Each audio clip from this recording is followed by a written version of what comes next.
everybody, welcome to Wildboy Movies, the place to talk movies, and today we're going to be reviewing Transformers 1, the first in a planned trilogy of animated Transformers movies.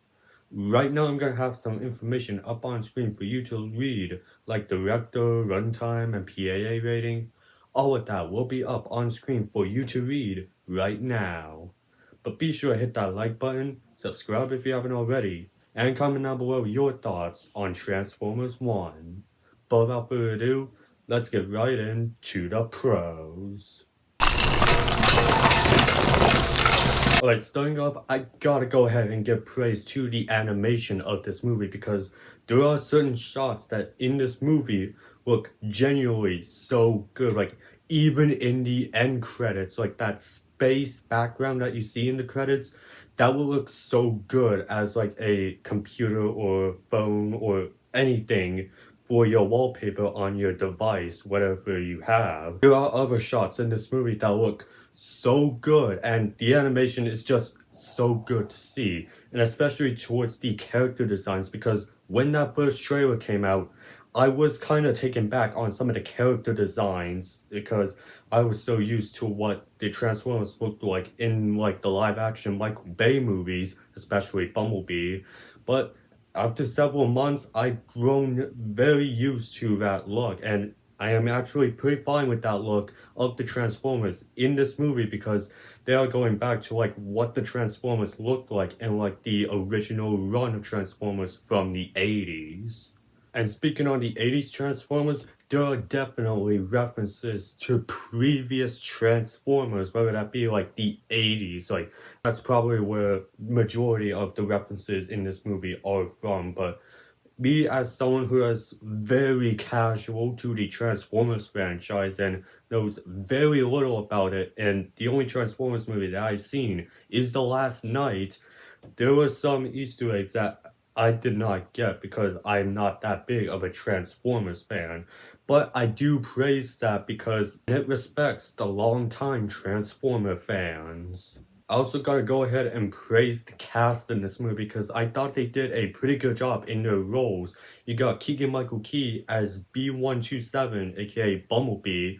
I thought he did a fine job, but me as someone who really knows Bumblebee from the Michael Bay Transformers movie, I was kinda taken back on Bumblebee being voiced by Keegan-Michael Key, let alone talking. Alita, played by Scarlett Johansson, I thought she did a good job because I don't really know this character very well, so I can't be too nitpicky on that character and the casting, but I thought Scarlett Johansson did a great job in there. And you also got some of the side actors in here, like Lawrence Fishburne as Alpha Trion.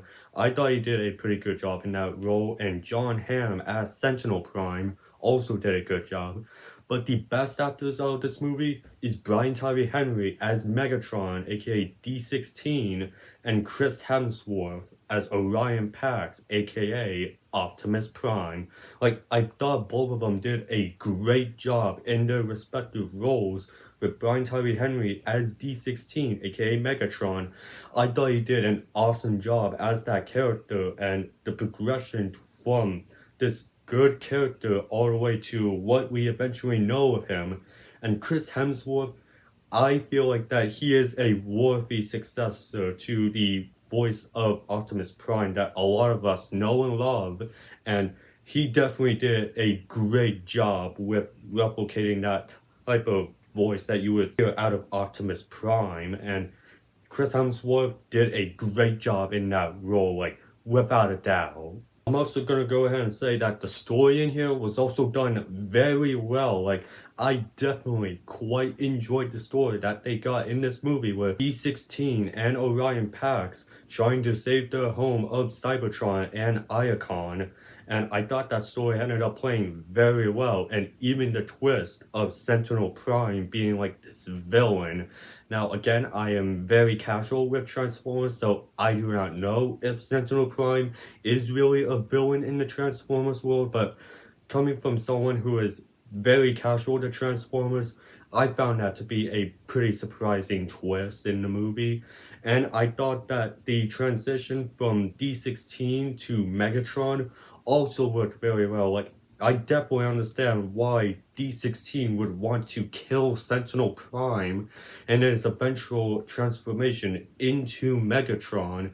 And I thought this was a pretty cool touch in the movie, but throughout the progress of the movie, you can see D16's eyes starting to grow a bit from yellow to orange and gets to a bit shades of red before ultimately going full red, meaning it is now Megatron, and that was a pretty cool touch in the movie.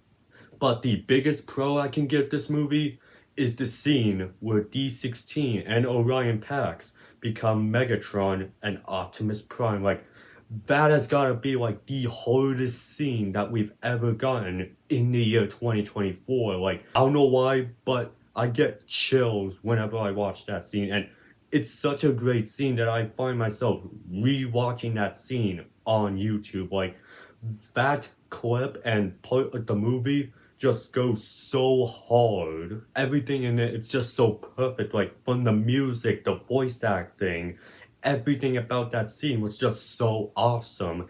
And it led to a pretty great action sequence between Optimus and Megatron that honestly might be the best action sequence that we've gotten this year. At least until we get Sonic vs. Shadow in Sonic Movie 3. Like, this entire scene alone is absolute perfection and pure cinema. Like, it's just like a great and awesome scene that it's so rewatchable. Like that meme of KSI floating in the air, that is essentially me watching that Megatron and Optimus Prime rise scene. Like, it's just that good of an entire scene that definitely made this movie very awesome and great. And even if that scene wasn't in the movie, like, played out the way it did, I still would have had a great time watching this movie. But honestly, this is one of the best movies of the year. Like, I'm surprised that the trailers for the movie were not great. Like, the trailers were pretty bad, and I didn't get much excited for this movie from the trailers. But watching this movie, the trailers did not do this film justice, and this is a movie that you guys should definitely give a watch. And really, I don't have any cons towards this movie. Like, it's just that good of a movie, and definitely brings it into a stack of great animated movies this year, whether that be Inside Out 2, Wild Robot. Like, to me, this is definitely the Into the Spider-Verse or Mutant Mayhem of the Transformers franchise, and that should be taken with much compliment. So for my scorecard, I'm gonna give Transformers 1 4.5 stars, with the score out of 10 being 9.7 out of 10, with the percentage being 97%, with a grade of A+, with my final verdict being the best Transformers movie. But that was my thoughts on Transformers 1. I want to hear from you guys. What are your guys' thoughts on this movie? Go ahead and leave that down in the comments section, and while you're at it, be sure to hit that like button, subscribe if you haven't already, and I will see you in the next video, and have a great day.